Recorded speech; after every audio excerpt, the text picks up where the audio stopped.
welcome to Mo's World, the baseball podcast. We're excited to bring you our latest episode. Your feedback is important to us, so please feel free to share your comments. Awesome. If you enjoy the podcast, spread the word to your friends. In our 24th episode of Season 2, we are welcoming July 4th weekend. Already? Wow, where do we stand? The first half of the season has brought us many twists and turns. Numerous teams have been hot and cold. The Phillies, Mets, Cardinals, Brewers, Padres, Giants, Diamondbacks, Yankees, Rays, Blue Jays, Red Sox, Royals, Twins, Mariners, and even the A's have been incredibly hot and incredibly cold. Let's look at the current standings and, what do we think? Where are we? Starting with the American League, it looks like the Yankees are falling apart. Looking back at our predictions of this year, it appears I am no Nostradamus. I had the Yankees claiming the division title with Tampa and Toronto, not in second and third. I had them in last. So, the Yankees have some issues. And you know what? The fans are increasingly calling for the head of Aaron Boone. Now, this has been an ongoing thing for Yankee fans.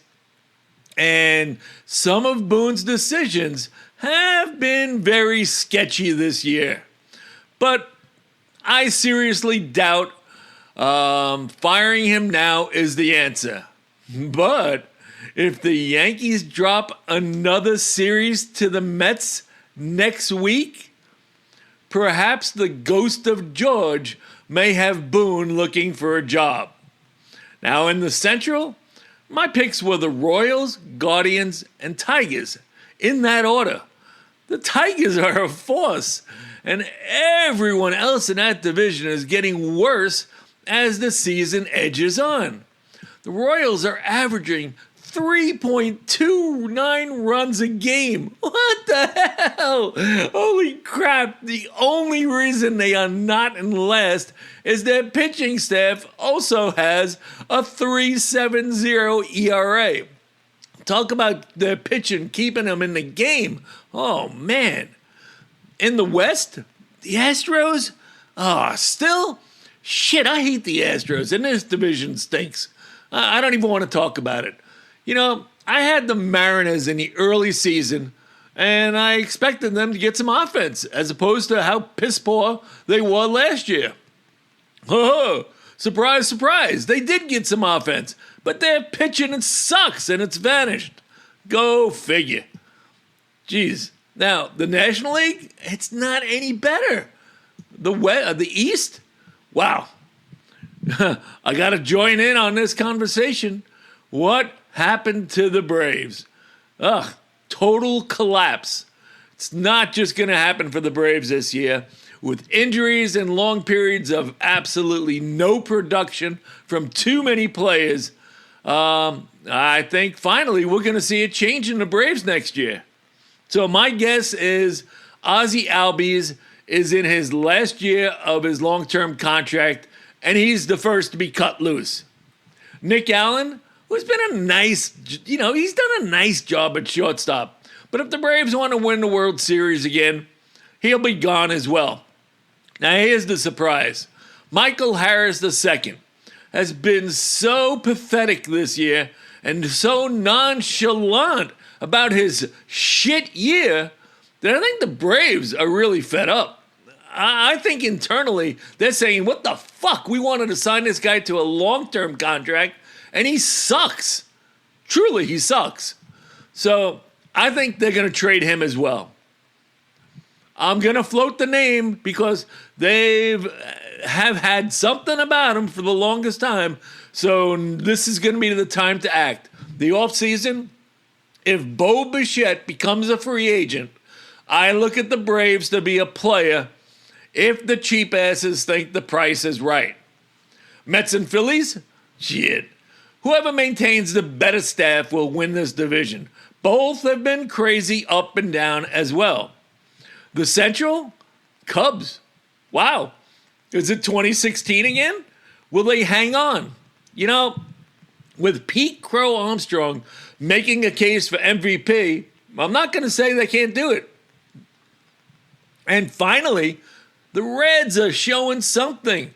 I don't know if it's enough, but at least it's enough if I'm a fan of the Reds that I'm going to a game. The Pirates, on the other hand, oh my God, I feel bad for the Pirates. We'll get more into it later about how I feel about their owner, but I'm just waiting to hear the news. Pirates trade Paul Skeens. It's just a matter of time. The West? I know, you all hate the Dodgers. I hate the Dodgers. But how are they leading that division with no starting pitching? How? They give up 4.5 runs per game, but they score 5.61. Hey, do the math. The Padres and Giants are another hot and cold team, along with the Diamondbacks, which brings us to all the excitement in the second half, the wild card. In the American League, there's lots of opportunities here. We can count the Yankees, Rays, Blue Jays, Mariners, Rangers, Angels, Red Sox, Twins, Guardians, and Royals possibly in contention, depending on a nice 8-game winning streak. It could happen. Let's watch the fallout there. In the National League, well, let's see. We count the Phillies, the Mets, the Brewers, the Padres, Cardinals, Giants, Reds, and Diamondbacks as still in it. That's 10 teams in the American League and 8 teams in the National League. Nice. So who's going to string together a winning streak of 4? I think who's going to string together a winning streak? And also, I believe that 4 of these teams are going to implode out of the running. But who's it going to be? I don't know. So what about the players? Who are you following this year the most? Do you like the Roger Maris story this year? Like, what? What are you talking about? Cal Raleigh. Cal Raleigh compares to Roger Maris. Well, why? Why am I comparing these two players? Well, in Roger Maris, the 4 years prior to him hitting 61 home runs, he had 39, 16, 28, and 14 home runs. Kind of inconsistent all over the board, right? Now, then poof, he becomes Babe Ruth and more in hitting 61 home runs in 1961. Now, Cal Raleigh had previous years of 34 homers, 30, 27. Of course, he's much younger than looking at Roger Maris's record, but, actually he was quite consistent in the home run output that we could anticipate. This year, though, he's hitting a home run every 9.45 at-bats. So, how does that rank in the history of baseball? Well, he's currently 17th in the history of Major League Baseball in the frequency of home runs. Holy shit, are you kidding me? So he's on pace for 65-plus home runs. But you gotta ask, what the hell? What has Cal Raleigh been eating?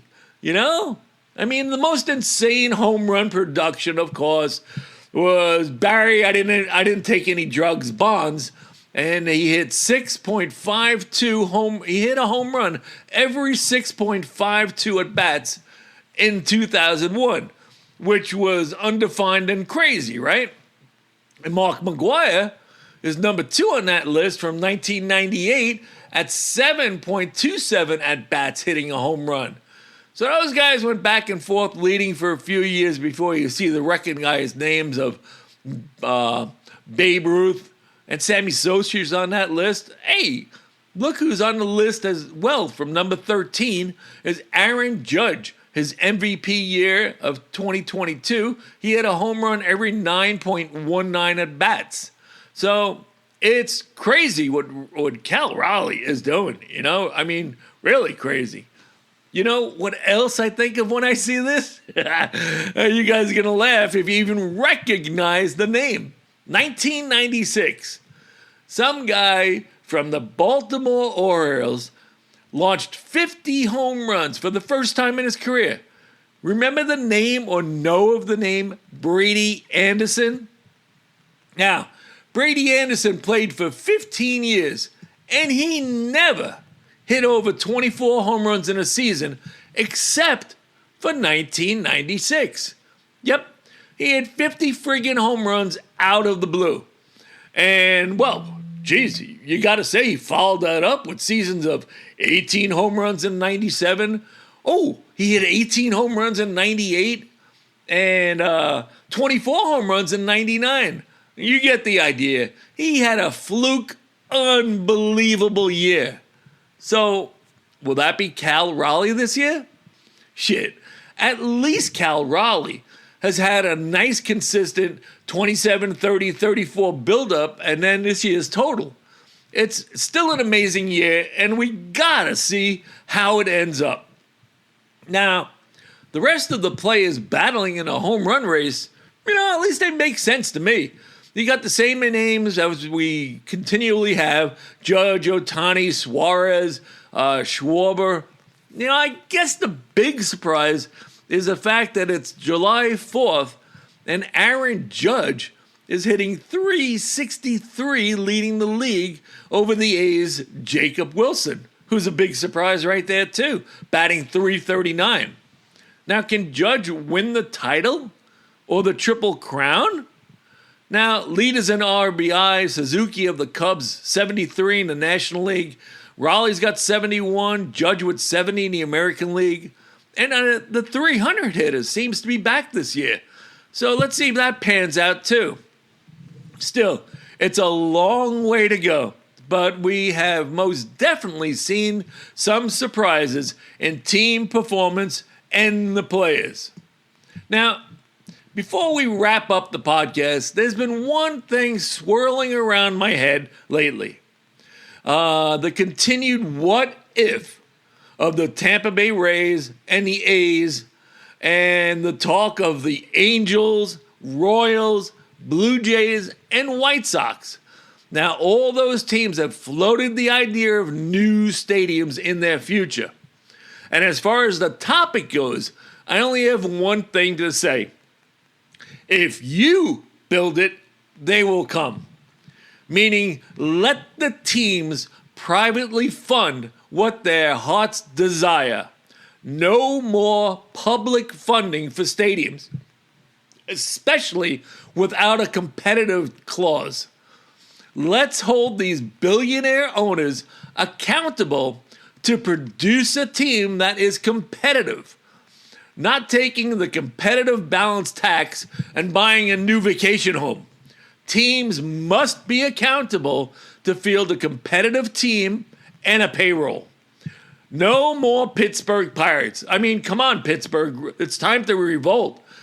Owner Bob Nutting has been ranked as one of the worst owners in the history of the sport. He is more concerned about profits than the franchise, and he's a cheap bastard. Their 2025 payroll of $88 million, while they're valued at $1.35 billion. I don't know how that can even be. But they're still making over $310 million of revenue each year. So they're making their money, and I'm not even sure how much they're getting on a competitive balance tax money. But they get money from that. And they probably get at least $50 million from that. So I came across this idea on the internet, and I wanted to share it with you. Now, the best thing to do would be to abolish the competitive balance tax, or the billionaire socialism tax. Now, make teams spending too much pay a fan appreciation tax.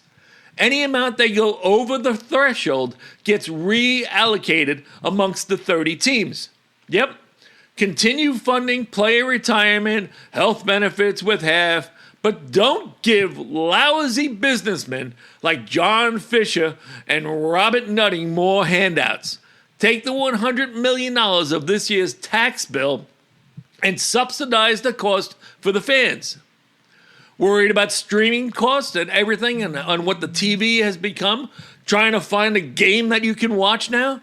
MLB TV could be lowered to $49 a year with no blackouts, $5 parking, or a discount for taking public transit, free tickets for good students, fun programs to help get low-income individuals and families to the park at a greatly reduced cost for a couple games a season. Grow your fan base. Invest in the community. Owners can skip out on a summer home and work on some PR. You gotta like that. Why give shitty owners free money to do nothing? Well, this will wrap up our podcast for today. Thank you for joining us for the 24th episode of Season 2 of Mo's World, the baseball podcast. Our regular schedule for new episodes is every Friday, with each episode lasting approximately 20 minutes. We appreciate your support and encourage you to share the podcast with your friends. Our next episode will be released on Friday, July 11th. We look forward to seeing you then. In the meantime, ask yourself, whose world is it? It's Mo's.